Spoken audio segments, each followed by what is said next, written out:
Alô, alô, donos da bola no ar a partir de agora. Hoje o time completo e mais um convidado. Ele saiu do banco de reservas para brilhantar o programa. Daqui ele, com um novo visual, mas tá bonito que só, hein? Grande Léo Gomide, mas, ó, nós vamos direto, já vamos emendar aqui agora para não perder tempo, que apesar da grande desvantagem, jogadores acreditam que é possível buscar a classificação no sul do país, mas ainda bem que eles acreditam que é possível, hein? Veja aí. Jogadores demoraram para descer ao campo e começar os trabalhos. O motivo? Assistir a um vídeo antes de encarar o Grêmio. Jogo que vale muito. Representa bastante, é um jogo de decisão, é um jogo que a gente busca sempre reverter e avançar na próxima fase, chegar à final da Copa do Brasil. Embora a dificuldade seja grande, na Toca da Raposa ninguém jogou a toalha. A gente sabe que tudo pode acontecer em uma partida, tudo pode surgir, mas a gente vai com essa cabeça, com essa mentalidade de que é possível reverter o quadro, sim. A história do futebol mostra que sim, é possível. Recentemente vimos a façanha do Guarani, que reverteu um placar de 4-0 contra o ABC de Natal na Série C do Brasileirão. E o time estrelado também tem em suas páginas algumas reviravoltas e vitórias consideradas improváveis. Tem uma frase que diz assim, né? Quero trazer à memória aquilo que me dá esperança. O Cruzeiro vai mesmo precisar de inspiração.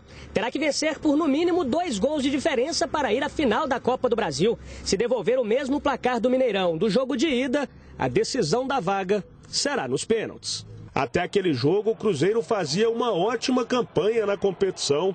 Goleada sobre o Botafogo fora de casa. Virada de resultado contra o Corinthians. É mais uma coisa a se apegar para o duelo desta quarta-feira em Porto Alegre. Temos que se apegar no que a gente já fez de bom, que foi o jogo contra o Corinthians, com o Botafogo lá no Rio.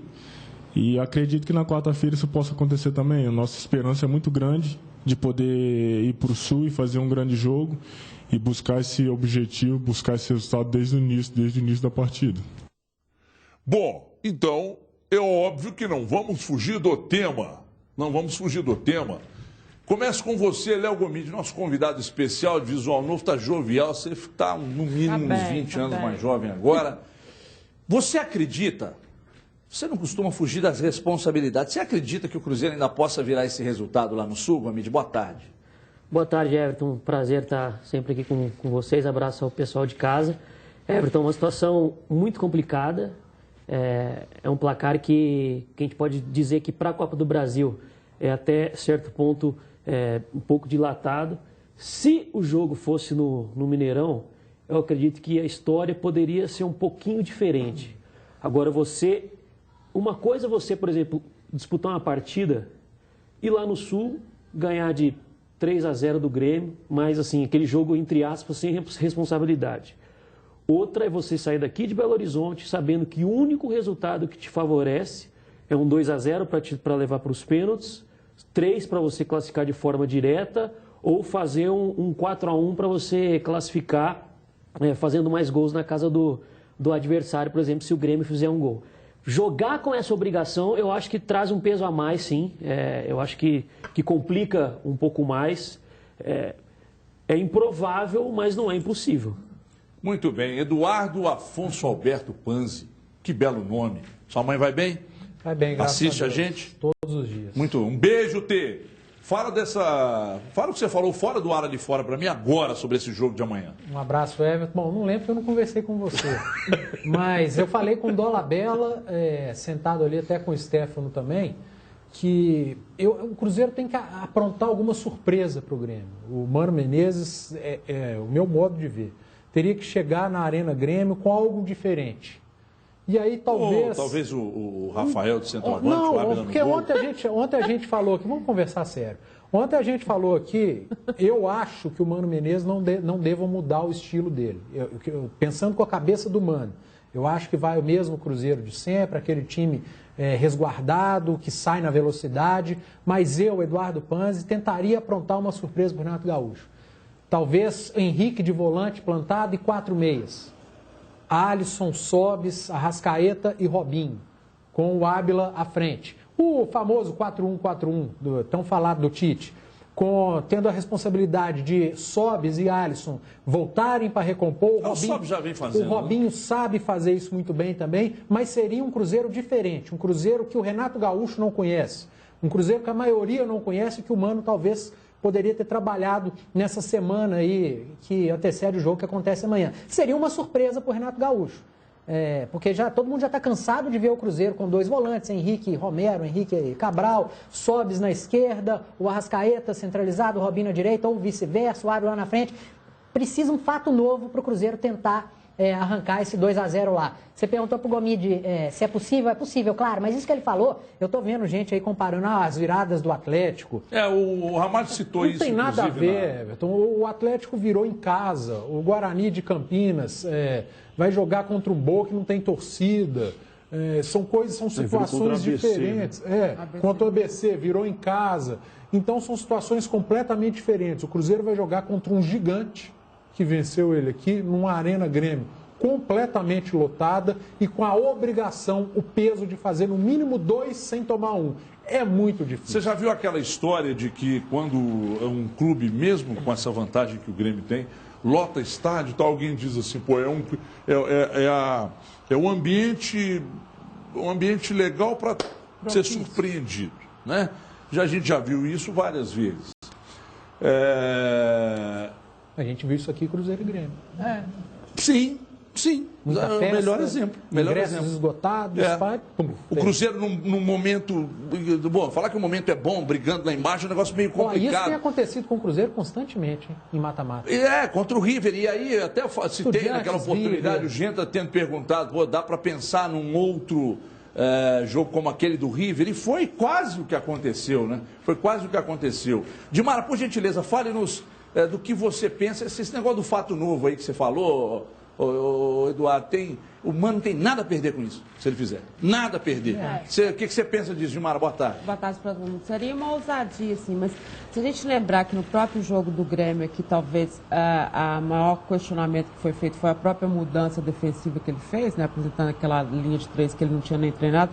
Não sei se essas possibilidades que o Edu coloca, ele tenha treinado. Acho que para um jogo grande desse é muito difícil você fazer isso, até esperando a possível reação, né, da equipe adversária. Mas é óbvio que o Cruzeiro tem que ser uma equipe diferente no sul do país, no que diz respeito a você ter muita leitura do jogo do Cruzeiro. O Cruzeiro não tem apresentado nenhum tipo de situação nova nos últimos jogos que você diga assim, olha, isso pode fazer a diferença. Ao contrário, né? A inconstância, às vezes, principalmente do que a gente tem pela frente, né? Até dos jogadores que ele tem como opção, se a gente olhar o que o William fez essa temporada, ele tecnicamente teve uma queda que talvez a gente não consiga nem explicar o que é. Então, quer dizer, as alternativas que o Mano tem para estar fazendo essas modificações talvez não possibilitem esse tipo de situação que o Edu coloca. Mas ele não, vamos dizer assim, o futebol, gente, fez a gente acreditar ao longo dos anos e ao longo da carreira que é possível situações que a gente nunca imaginou.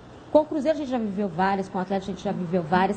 E a gente tem que pensar sempre o seguinte, quando o jogo é grande, essa motivação, teve vídeo, teve essa história, tudo, você mesmo viu a gente conversando hoje com eles na saída e tal. Eu estou sentindo um time muito, mas muito motivado esse que está indo. Mas a gente estava sentindo isso no jogo de ida. Não, mas deixa eu te dizer.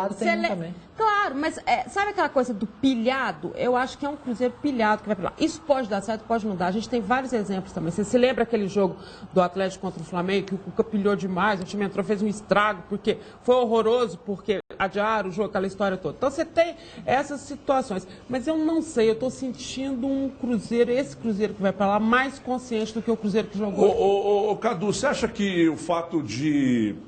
Eu não sei se eu vou saber perguntar como eu quero. O fato de partir para lá sem responsabilidade.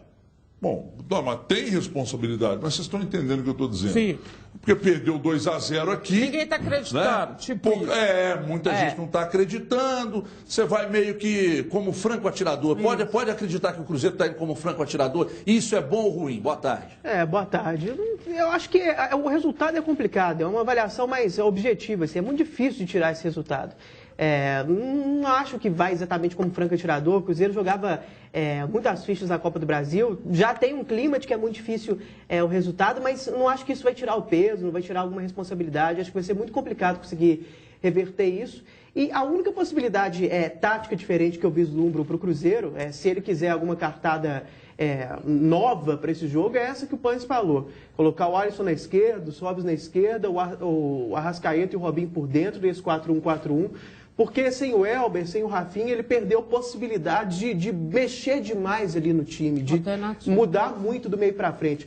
Eu até queria falar depois, em outras possibilidades, em outro cenário, de o Cruzeiro jogando, por exemplo, com o Rafael Sobis de atacante, né? O Rafael Sobis de centroavante, eventualmente quando o Ávila não puder jogar, porque o William está nessa maré terrível. Mas não é o caso para amanhã, porque é óbvio que você não vai abrir mão do Ávila num jogo tão importante, precisando de gols, seu principal centroavante. Então, a única coisa diferente que ele pode fazer é isso, começar com 3 ali na defesa desde o começo do jogo. Para mim, acho que não é o caso, e muito menos do jeito que ele executou no segundo tempo aqui, que foi mal ajustado, né, com o Edmar como zagueiro, mas não avisaram para ele que ele era zagueiro, ele continuou como lateral, o time ficou muito exposto. Eu até acho que essa escalação que o Panes falou poderia ser, inclusive, pensada, projetada para ser a escalação do Cruzeiro. Não só quando precisar de reverter um placar, de ser a principal escalação do time. E eu ainda ficaria na dúvida, nesse caso, quem seria o primeiro volante, ou o Henrique ou o Romero. Acho que no fim das contas eu ainda iria com o Henrique, mas acho que dá jogo, acho que dá mas uma aí conversa, treinado, assim. né, com o tempo. Com o Robinho, pode até variar 4-2-3-1, essas coisas com o próprio Robinho dentro de campo, o Robinho segura mais, ou então o Robinho se aproxima mais dos meias, se aproxima mais do Arrascaeta. Ele até fez isso, viu? Essa linha de 4 até jogou no segundo tempo contra o Grêmio, no esquema com 3 zagueiros. Num formato diferente, não era 4-1-4-1, ele tinha 3 defensores, os 2 volantes, o Romero e o Henrique, e à frente dos 2 essa linha de 4 que o Panes falou. O Robinho e o Arrascaeta por dentro, o Alisson e o Rafael Sobis pelas pontas. Mas aí aconteceu o que você disse. Né? Mas a culpa não foi dessa linha de 4 ali, a culpa foi de uma linha de 3 zagueiros muito mal feita. Deixa eu perguntar uma coisa para vocês. A situação que o Cruzeiro vive na tabela e que o Cruzeiro está vivendo agora com o Grêmio, nós criticamos aqui ao longo da temporada erros constantes e frequentes da diretoria, embora seja a mesma coisa. A gente criticou aqui, e aí engloba troca de técnicos, contratações e tal. Aí o Mano chegou, ninguém conseguiu fazer esse time jogar, o Mano conseguiu, deu uma cara, mas falta qualidade. Falta qualidade. E se falta onde? Falta. O Romero e o Henrique são suficientes para a próxima temporada? Os 2 laterais. Não, eu estou só citando, porque são exatamente os que a gente badala. Mas eu acho que tem o Denilson e o Cabral também, né? Tem o Denilson e o Cabral também como volante. Eu acho isso relativo. É claro que isso aí o Panes tem toda a razão. As laterais são os grandes problemas. O Cruzeiro não tem lateral nem titular, né? Na questão de lateral não é só elenco. O Cruzeiro não tem 2 bons laterais titulares. O Sobis está fazendo o que se esperava dele pelo investimento e pela luta que foi para contratar. O Arrascaeta é suficiente. O Ávila é o atacante, e eu gosto do Ávila pra caramba, tá? O Ávila é o atacante para a próxima temporada. Os zagueiros, a gente fala muito do Léo, Bruno Rodrigo, do Manuel, mas esse grupo é suficiente para dar ao Mano e à torcida o que eles querem? Eu acho que essa questão é um pouco mais complicada, um pouco mais relativa pelo seguinte, porque em termos absolutos você pode até considerar que o elenco não é o ideal. Mas ao mesmo tempo, em termos comparativos, a gente está falando de um resultado adverso para um time que tem o Pedro Rocha na equipe titular, que tem o Ramiro volante como um meia pela direita. Sabe, eu não acho o elenco do elenco do Grêmio melhor do que o do Cruzeiro. Sabe, então o futebol brasileiro, tirando o Atlético e o vieram ali... Mas porque o Cruzeiro cometeu muitos erros aqui. Mas então, exatamente. Se o Cruzeiro pega esse time que o Cadu está falando, perde por 2-0 e está mal no Brasileiro, alguma reflexão tem que ser feita. Por isso que eu estou dizendo, eu não acho que a questão... Eu não acho o elenco do Cruzeiro, tirando as laterais, do jeito que está hoje, a gente já falou 1000 vezes, trocaram o pneu com o carro andando, né? No início do ano era outro elenco, mas do jeito que está hoje, eu não acho um elenco ruim em termos comparativos. Não. Se você olhar o que é uma realidade do futebol brasileiro, o que é uma média do futebol brasileiro. Mas aí esse time que você citou do Grêmio vem aqui, ganha por 2-0 e joga muito melhor. O Mano tomou um nó do Renato? O Everton, mas... Taticamente, sim. Mas eu acho que... Não, eu perguntei pro Cadu. Peraí, você vai responder. Peraí, você acha que o Mano tomou um nó do Renato? Eu não gosto muito dessa expressão. Eu acho que às vezes dá a impressão que a gente tomou um logo. Tomou sim, taticamente. Eu acho que coletivamente o time dele jogou melhor. Mas no futebol nós. O Mano não soube sair do que o Renato aprontou pra ele. Nesse sentido, sim. Nesse sentido, sim. Mas é porque a primeira vez que eu ouvi nó tático, assim, de um jeito mais... Eu acho legal nó tático. Epidêmico, todo mundo falando, foi aquela final da Copa do Brasil, Grêmio e Corinthians, em 2001, que o Tite deu um nó, supostamente, no Vanderlei Luxemburgo, no Morumbi. Ali a expressão ganhou, todo mundo falou. Ali ele fez uma coisa nova. Eu nem acho que o Grêmio, assim, fez uma coisa mirabolante. Simplesmente marcou bem. Aí, nesse sentido que o Panes falou, foi um nó. Porque ele não conseguiu sair do que o Renato propôs. Mas não marcou bem, jogou também. Não, sim, mas espaço o Cruzeiro deu, marcou bem e saiu bem pro jogo, mas não teve uma novidade. Pô, ele tirou o lateral e colocou um negócio e surpreendeu o Mano Menezes. Como se Mas aí é pior ainda, ele não fez novidade nenhuma, surpreendeu. Eu considero da seguinte forma, a atuação que o Grêmio teve no Mineirão não foi um ponto muito acima da curva do que o Grêmio já apresentou nessa temporada. O Grêmio, não foi? Não foi. Eu acho que foi. Muito acima, não. Você pode pegar algumas... do que a média do Grêmio, o Grêmio fez... Não, muito acima não. O Grêmio fez excelentes jogos com o Roger. O início do E se você me falar que o time do Renato é muito diferente do Roger, não é. Não. O Renato fez algumas coisas pontuais, principalmente no sistema defensivo, que a bola aérea com o Roger era um dos pontos mais criticados, mas o Grêmio fez ótimos jogos com o Roger. Por exemplo, veio aqui no primeiro turno, meteu 3-0 no Galo. Ah, mas o Atlético estava desfalcado, tá, mas é um clássico de peso. Veio aqui e fez 3-0. O Atlético só não perdeu do Grêmio lá na Arena do Grêmio porque o Wilson, na oportunidade, foi o grande destaque do jogo e achou uma bola com o Robinho no final. Mas o Grêmio teve quase 10 finalizações a mais que o Atlético naquele jogo. Então, a atuação do Grêmio contra o Cruzeiro não foi algo assim tão surreal do que ele vem apresentando nessa temporada. Enquanto o Cruzeiro vem mal como mandante nesse ano de 2016, apesar de ter tido uma melhora depois da entrada do Mano Menezes. Então, eu não acho que foi assim, algo tão surpreendente o Grêmio vir aqui e ganhar. Não acho que foi, pelo que os dois times estão apresentando ganhar, no geral na temporada. Ganhar com certeza não. Mas o Grêmio engoliu o Cruzeiro. Quantos jogos apáticos do Cruzeiro você viu essa temporada no Mineirão? Mas com o Mano Menezes eu não vi muitos. Eu vi com o Paulo Bento. E você viu contra o Botafogo. O jogo contra o Grêmio, para mim, foi o nível do 2-0 do Botafogo. Foi parecido, um time muito apático contra o Botafogo, apresentou a mesma coisa contra o Grêmio. Mas é baseado nisso aí que eu estou falando, que eu fiz a pergunta. Né? Porque a gente elogia os zagueiros do Cruzeiro, a gente fala dos volantes, a gente fala dos homens de frente, mas será que tá bom para a próxima temporada? Basta o Cruzeiro contratar 2 laterais? Eu acho que não. Não. E até que vai ponto... ter mudança. E até que ponto... É que às vezes a coisa é coletiva, que o próprio Grêmio, que também não tem nada demais, funcionou melhor. É coletivo, não é questão de jogador também. Até que ponto o Mano faz realmente, e olha que eu sempre elogio, faz realmente um bom trabalho? Eu não acho o trabalho do Mano dessa vez tão bom. Eu acho que aí é um ponto mais interessante. Porque, inclusive, quando o Gomide usa o termo apático, se a gente for pensar assim, o Cruzeiro no Mineirão com o Paulo Bento não foi apático nenhuma vez. O Cruzeiro mas também não conseguia resultado. Não estou falando que jogava bem, não conseguiu resultado. Esse termo, aí o termo é outro. Não estou dizendo que tinha que elogiar. A crítica era outra. É outro tipo de crítica. A crítica apático ao Cruzeiro no Mineirão, para mim, se aplica mais ao Mano.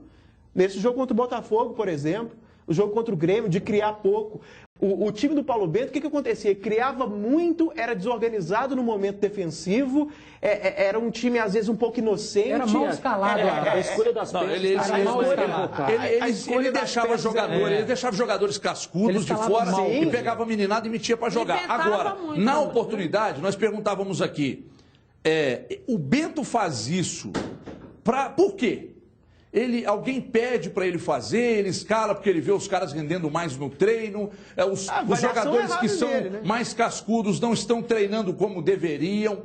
A gente, na oportunidade, é o que a gente perguntava aqui. Para mim, o caso do Paulo Bento... Ontem, eu não sei se vocês de jogo para jogo, ele fazia uma celeuma desgraçada. Eu não sei se vocês acompanharam ontem a entrevista do Aguirre para as rádios do sul do país. Ele falou exatamente sobre isso, né? Dessa questão das modificações. São filosofias de treinadores diferentes que vêm com um histórico diferente dos lugares que ele vem. Né? E ele também cutucou que foi tudo, que tinha direito dentro dessa linha. Uma coisa é você fazer rodízio com bom elenco. Mas o Bento conhecia o quê? Então, aí é que é a questão. Os Cruzeiro tivesse bom elenco, não conhecia. Eu ouvi a entrevista do Aguirre, ele citou esse negócio de rodízio, de trocar peças. Uma coisa é você fazer isso quando você tem um bom elenco. Outra coisa é você pegar aquele Cruzeiro do primeiro semestre, com aquele tanto de jogador ruim que contrataram, e começar a fazer rodízio. Aí tinha que dar errado. Deixa eu ver, vem pra cá. Capiroto, põe pra mim um Twitter aqui na tela, por gentileza, no @osdonosdabola. MG, atenção, ele vai aparecer na sua tela, o Lucas Rocha. Tá sempre ligado, o Lucas Rocha. Muitas contratações equivocadas, mas o Sobs foi a maior decepção pelo investimento que foi feito. Bom, de certa forma, pra mim também, eu esperava muito mais do Sobs. Agora, o problema está no Sobs ou na maneira que ele está jogando? Taticamente, ele representa, porque o próprio treinador já falou que ele é importantíssimo nesse esquema da recomposição. O Mano não está fazendo o trabalho que... Porque eu acho que a situação do Sobs é muito em função do que o Mano pede para ele fazer. E o Mano já falou que a ele o Sobs tem Sabe o que acontece, ô Panzi? A gente tem... os treinadores hoje carregam um rótulo, né? O Aguirre é o rodízio, o Celso Roth é a retranca. E o Mano Menezes, ele chega aqui com um cartaz muito bom e de certa forma merecido, mas as pessoas não... Aí chega assim, o Mano Menezes e o Tite, ninguém critica de jeito nenhum. Põe a vizinha. O Marcelo Oliveira, por exemplo, você chega lá em São Paulo, o cara pode ganhar de 10-0, que o cara vai... Todo mundo falar, não tem compactação, não sei o que, não sei o que. Mas é uma realidade, velho. É uma realidade. O time do Marcelo não é compacto. O Tite chegou na seleção e mostrou o nível... Não, mas eu tô falando... O Mano não. Mas não é uma... Esse negócio de elogiar o Mano, o time do Mano tem um padrão. Na minha opinião, o que falta a esse time que tem padrão é qualidade técnica. Eu acho que esse a minha opinião. O Lucas Carrano dizia que quando a gente fala é a minha opinião, porque não tem argumento para defender o que você realmente está defendendo. Eu também não acho. Mas eu acho que o Mano é um grande treinador, só que aí olha para o currículo, vê que não tem tanto título, aí os caras já acham que não vale a pena ficar falando e tal. O Mano e o Tite estão acima da média. O Cuca até 2013 não tinha. Pois deixa eu chamar um intervalo, vamos falar do Galo na volta. E 2 minutinhos só, hein? Depois nós vamos emendar um blocão só do Galo, até já. Os donos da bola. Oferecimento. Carrefour. Faz na sua. Faz Carrefour. Vem que tem! A CNR tem preço, variedade e tudo mais. CNR, da Reforma à Construção. Encarte de ofertas da Band Minas. As melhores ofertas da semana da CNR. Alicate Universal Thompson, só R$ 12,06. Lona Thompson 3x2 por apenas R$ 21,09. Disco diamantado segmentado Thompson, só R$ 11,35. Porcelanato Biancogres retificado Everest por apenas R$ 38,90. Em 10 vezes no cartão. CNR. Conforto, estacionamento próprio e as melhores promoções e produtos para a sua casa. Segundo Rock and Road Motorbikers, dias 4, 5 e 6 de novembro. A festa mais esperada do ano, você não pode perder. Motos, gente bonita e muito, muito rock and roll. Segundo Rock and Road Motorbikers, em Monsenhor Paulo, sul de Minas. Let's ride, baby!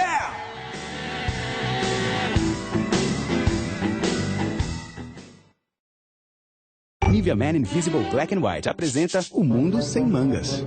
Mais fácil do que se livrar das mangas é evitar as manchas. Com o anti-manchas mais vendido do Brasil, o preto fica preto, o branco fica branco por mais tempo. Desodorante Nivea Man Invisible Black and White. Muito bem, estamos de volta, donos da bola. Atenção, porque o Atlético tem boa vantagem contra o Internacional, mas para evitar sustos, jogadores de olho para não rolar aquela acomodação. Veja aí. Aproveitar a vantagem para garantir a vaga na grande final da Copa do Brasil. A vitória por 2-1 no jogo de ida deixou o Galo em uma situação confortável na competição. Ele pode até perder por 1-0, que segue adiante no campeonato. O Galo só não avança caso o Inter faça 2 gols de diferença. Um novo 2-1 leva a disputa para os pênaltis. Você conquistar um resultado fora no primeiro jogo pode se tornar uma armadilha. Então não podemos cair nessa armadilha e esquecer o primeiro jogo e procurar fazer o resultado nesse segundo jogo. A verdade é que o Atlético está pouco acostumado com essa história de jogar em casa com a vantagem no placar. Todo mundo está acostumado a ver o Galo brigando por coisas que parecem impossível, né? No ano de 2014, quando foi campeão da Copa do Brasil, o Galo virou o placar desfavorável de 2-0 no primeiro jogo contra Corinthians e Flamengo. Com o feito, se tornou um único time. Desde a criação da Copa do Brasil, em 89, a conseguir a classificação após perder a primeira partida por 2 gols de diferença. Não é tão vantagem assim você ter uma certa frente aí na decisão, porque o adversário, ele, de certa forma, ele entra com a responsabilidade menor do que você ter que segurar o resultado. Então, o grande desafio é você manter a concentração para que você não passe susto ou você não venha a ser surpreendido pelo adversário. Nas quartas de final de 2016, já deu para perceber que a trajetória alvinegra é sempre suada. Classificação nos pênaltis em cima do Juventude. 2 defesas de Vitor. Dessa vez você prefere que seja mais tranquilo, nada de pênalti? A gente nunca prefere que seja por pênaltis, né? Mas se tiver que acontecer, espero que não aconteça, a gente tem que estar preparado para todo tipo de situação. Mesmo com o Inter priorizando o Campeonato Brasileiro e vindo para BH, provavelmente com time misto, o confronto é pedreira e não tem nada que facilite a partida. Eu não acho que haja desinteresse. Pergunta para o Inter se ele não quer ser campeão da Copa do Brasil. Então, acho que é questão de prioridades e questão de bom senso dentro da escalação do treinador deles. Mas desinteresse, acho que essa palavra não cabe não, porque todo mundo quer ser campeão. Ninguém entra em campo só para cumprir tabela, ainda mais na semifinal de Copa do Brasil. Ô Gomes, você acha que o Lucas Prato tá meio que... Você acha que o Lucas Prato tá meio que mandando um chupa para os críticos? Tem uma meia dúzia de uns machões de rede social aí que ficam agredindo. Agride todo mundo. Os próximos serão do Rafael Carioca. Você acha que ele vai recuperar assim? Eu acho. Gente, ele já Rafael mostrou Carioca joga demais. Gente, já mostrou que joga ele é demais. muito bom. Agora, precisa ter um pouquino mais de organização para ele poder sair jogando, não jogar tão afundado entre os zagueiros. A bola sair mais limpa. Ontem, aí é o papel do treinador. O papel do treinador que você está se referindo, né? Prato, 6 gols nos últimos 9 jogos. A média só não é maior porque ele não jogou contra a Ponte, que ele estava convocado, e também não jogou contra o Corinthians. Mas são 6 gols nos últimos 9 jogos. E os jogos que ele voltou a jogar como atacante. Na Copa do Brasil, ele é o grande destaque. Fez o gol contra o Juventude aqui. Aí jogou bem nos 90 minutos, o goleiro fez 2 defesas importantes, fez um gol contra a Ponte Preta já também, deu uma assistência e um gol contra o Inter, fora os jogos que ele entrou no decorrer do Brasileiro, América, Inter e agora o Flamengo, que entrou e fez gol. Para mim, um atacante assim, muito acima da média para o futebol brasileiro. Teve uma valorização absurda e que quando jogou e que quando foi testado fora de posição, jogando mais fora da área, jogando mais de costa para o time adversário e tal, não rendeu, e aí vem aí esses tontos de internet, né? E vai lá na rede social do cara e xinga. Aí quando o cara foi convocado para a Argentina, tem torcedor que escrevia lá no Twitter, nem precisa voltar mais, ingratidão, né? E o Vitor é surreal, né? E o Vitor, teve quem fez isso. Mesma coisa do Vitor, que é um baita goleiro, também no primeiro semestre teve algum momento ruim, agora está salvando de novo. O mês de outubro, aí, se você pegar os jogos do Atlético, ao lado do Prato, talvez o Vitor seja a grande figura do Atlético nesse mês de outubro. Sim, que é o outro que mandou um show. Eu nunca critiquei Vitor, Prato e Marcelo Oliveira. Nunca fui xingado em rede social também. Pega esse Eduardo jogo do Inter aí. Eduardo Panzi. Bom, o Léo Gomes citou esses jogadores aí. Você também acredita que o Rafael Carioca vai se recuperar? E você também acredita que a queda no rendimento do Rafael Carioca tem alguma relação com a organização do time? Acredito. Acredito que o Rafael Carioca já mostrou que é um baita jogador. Não à toa foi convocado pelo Tite para a seleção brasileira. Fez um grande primeiro semestre pelo Atlético. E aí pode sim passar pela organização do time. Aí é um problema do treinador. Não estou dizendo que o Marcelo é o pior do mundo, mas se um jogador não rende, sendo que já rendeu muito, ou é um problema pessoal que ele está tendo, ou é um problema de organização. O que aconteceu com o Prato passa por isso. O Marcelo foi obrigado a escalar o Prato como armador, porque ele tinha um monte de desfalques. E o Prato não rendeu nessa posição. A partir do momento que ele volta a jogar na sua posição de origem, é isso que a gente está vendo. Agora, uma coisa que me irrita profundamente é falar em motivação. Numa semifinal de campeonato, tem que preocupar com a motivação do Atlético, a concentração, porque ganhou o primeiro dia. Pelo amor de Deus, é uma final de campeonato de Copa do Brasil, numa decisão com estádio com 20 mil pessoas, lotado, 100% da capacidade. Vocês vêm me falar em motivação? Mas tem vai ter que motivar esses caras? Vai ter que motivar esses caras. Ah, não é possível. A gente tá falando do Marcelo Oliveira que conseguiu motivar um time do Cruzeiro para ser bicampeão brasileiro com o pé nas costas. Mas que também não tem que conseguir motivar. É, não tem. Nessa linha também. Exatamente. O jogador tem que jogador de futebol vai entrar no Independência com 20 mil pessoas, pagando ingresso caro e precisa de motivação. Ah, Ô, eu não aguento isso. Eu não aguento isso. Mas você sabe o que pega? É que tem treinador que desmotiva. Ah, não, mas não é o caso do Marcelo Oliveira. Não é o caso do Marcelo Oliveira, não. A qualidade do Marcelo Oliveira é a motivação, porque organização a gente não está vendo. Agora, se tem uma qualidade do Marcelo Oliveira que eu vejo, é motivar e agregar grupo. Porque a organização tática está difícil. Eu ouvi exatamente isso que você falou da boca de um jogador do Atlético. Ah, é? O clima é muito bom, que o Marcelo é um cara que deixa o clima muito tranquilo e tal. O Marcelo é um cara gente boa pra caramba, encheu o saco, etc. Eu perdi o raciocínio, você me fez perder o raciocínio. Vamos chamar um Twitter aqui até eu descobrir o que eu ia falar, ou lembrar o que eu ia falar. O Parreira, que não é aquele, é muito melhor, está dizendo, senhores, tudo bem que o Galo briga por título brasileiro e Copa do Brasil, mas o time está muito abaixo do que pode jogar. Ele está dizendo... Muito abaixo. Deixa eu começar com a Edmara, que não falou no outro bloco, que vocês machistas não deixaram. Por gentileza, Edmara. Muito abaixo, concordo com tudo isso. A gente vem falando aqui todas as vezes, essa desorganização que o Atlético continua apresentando e até essa variação. O segundo tempo contra o Flamengo já foi uma equipe mais organizada, mas o primeiro tempo contra o Flamengo ele foi muito claro que era um time organizado e o que era um time desorganizado. Individualmente, o Atlético, com todas as peças que ele tem, era para ele estar rendendo muito mais. Óbvio que tiveram as questões de contusões, o início do Campeonato Brasileiro e tudo que aconteceu, mas individualmente, o Atlético tem tirado vantagem do que ele tem de característica. Óbvio que você tem que ter isso também, né? Os jogadores que fazem a diferença, mas o sistema tático, a forma de jogar do Atlético, que muda muito, que alterna muito, é muito longe do que a gente esperava dele. Hoje eu ouvi da boca de um amigo, disse o seguinte, o Everton, lá no programa, os donos da bola, vocês têm obrigação, por causa da polarização que há aqui entre Atlético e Cruzeiro, vocês têm obrigação de falar bem dos dois, ou mal dos dois? Não procede, porque nós falamos muito e criticamos muito a diretoria do Cruzeiro e os constantes erros cometidos ao longo da temporada, enquanto nós... Então, quer dizer, isso não tem relação. A obrigação é dar opinião, né, de cada um.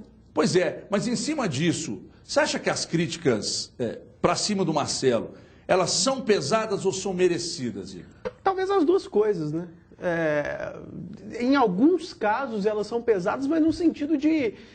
não que ele não mereça críticas, mas tem uma outra pessoa que exagera, né? Um outro comentarista que exagera. Acho que todo mundo sabe aqui, alguns, né? Que parece que pegaram o Marcelo para Cristo, que nada é bom, mas que o trabalho não é bom, que o time não é organizado, que falta compactação, que falta organização, que a defesa não marca bem enquanto conjunto, né? Isso que o Gomide falou, até... acaba atrapalhando o próprio Rafael Carioca, que não consegue ter um coletivo ali ideal para mostrar o seu futebol. Acho que as duas coisas. Em alguns casos, algumas pessoas, eu acho que exageram um pouco nas críticas ao Marcelo. Agora eu vou te fazer uma outra pergunta. Mas que ele merece críticas, isso merece. Agora, ao mesmo tempo, e isso é que eu vou dizer, não serve para amenizar nada no Atlético, assim, e com relação ao Marcelo. É só uma curiosidade e um momento do futebol brasileiro.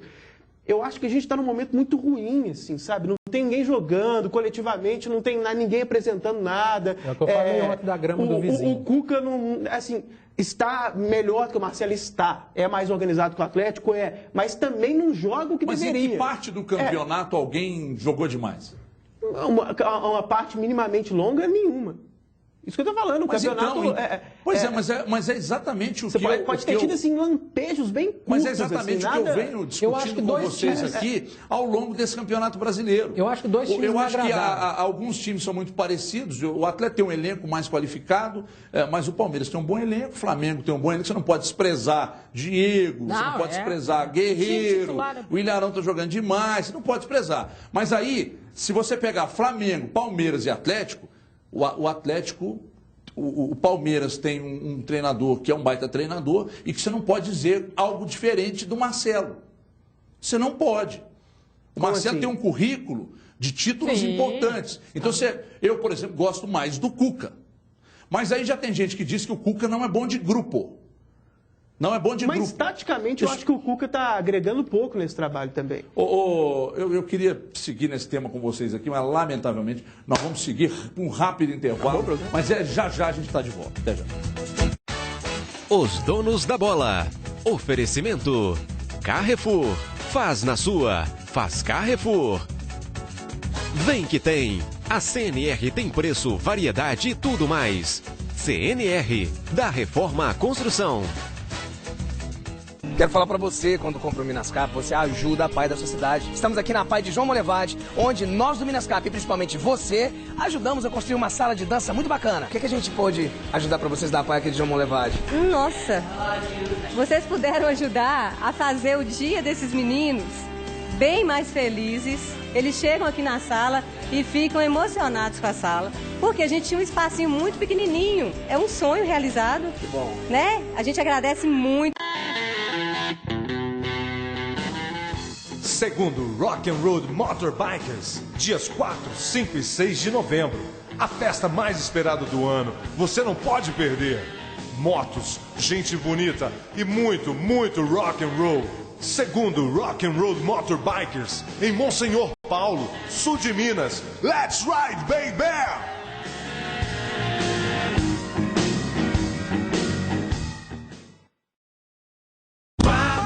Guanabara, grandes atrações pra você! Do Skyfall, Mirage, Castelo do Terror, Parque Guanabara, uma experiência grandiosa! Muito bem, estamos de volta. Twitter na tela, arroba os donos da bola MG. Atenção, atenção, atenção. O Douglas Felipe está dizendo que os times do Cruzeiro e Curitiba eram muito bem organizados. Por que não acontece o mesmo aqui? Serão as peças? Ele está falando em relação ao Marcelo. Mas o Palmeiras, ao mesmo tempo, não era, né? Não então, era. E as peças eram boas também. É a mesma tinha um bom elenco, sim. Tinha um bom elenco. No Palmeiras também, as críticas... Muito parecido. Pois é, mas aí... bom, as peças do Atlético que ele se refere aqui são muito qualificadas. Eu vou ser sincero, eu só vi o Curitiba semifinal e final de Copa do Brasil. Eu não vi Curitiba de Campeonato Paranaense e não me lembro de Campeonato Brasileiro. Então, estou sendo sincero. Não me lembro se o Curitiba era organizado. Mas você pega muito pelo... Bom, ele teve...